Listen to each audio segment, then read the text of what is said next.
Hi, it's Paul again. Just want to do a little video for you. This one's about EPCs. Everyone should have heard of an EPC, but has anyone actually looked at an EPC report? I'm just going to go through a few things with you because you might find some of the information on the report useful. So we're going to look at a property I've just found in a local paper.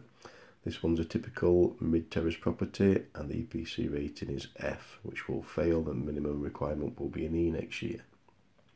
So what you need to do is to go onto your search engine, type in www.epcregister.com.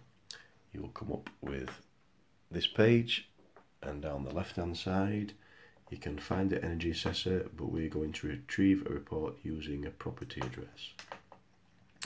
When you get to this page, you need to type in the postcode.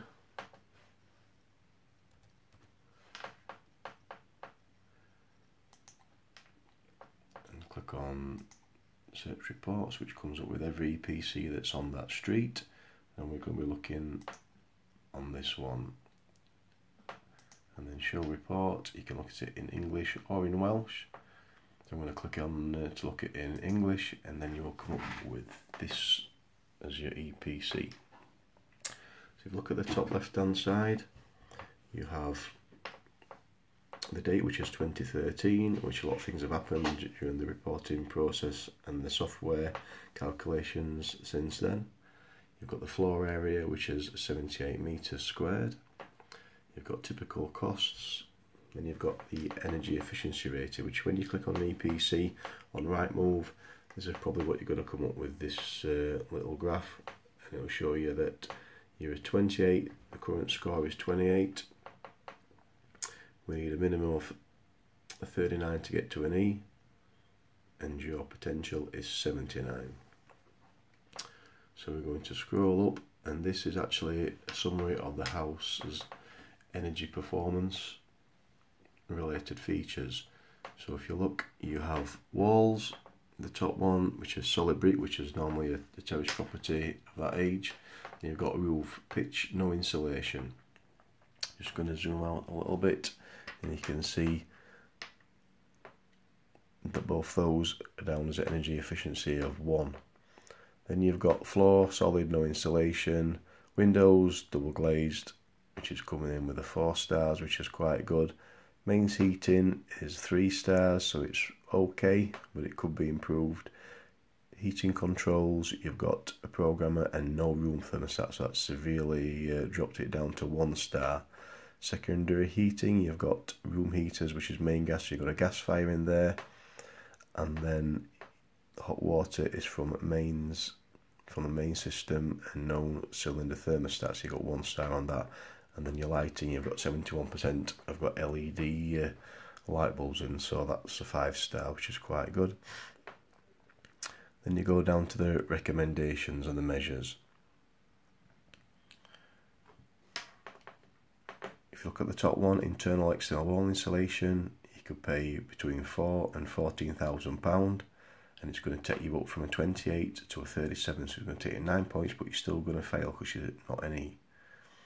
Floor insulation, you could pay up to £1,200 for that, and that's going to bring you up another 2 points. It's the difference between these two figures each time, which is your increments, so you can work out the difference. So that's 2 from a 37 to a 39. You've got increased water cylinder insulation, that's going up as a 41, so that's another 2 points. You can come up from 39 to 41. Hot water cylinder thermostat, that's another 2 points. You can come up, spend a few £100 and you increase it by a few points. Now this one, heating controls, no, because you've got no room thermostat or TRVs, you put those in, it's going to knock you up 9 points, which is the same spending up to £450 as this spending £14,000. Gets you exactly the same amount of points, 9 points. You're still going to fail on its own, but it's going to get you 9 points. This is the big one. You can change to a condensing boiler. This knocks you up 15 points, so this one's going to take you into an E, which will make it pass, and it's probably something you could do anyway.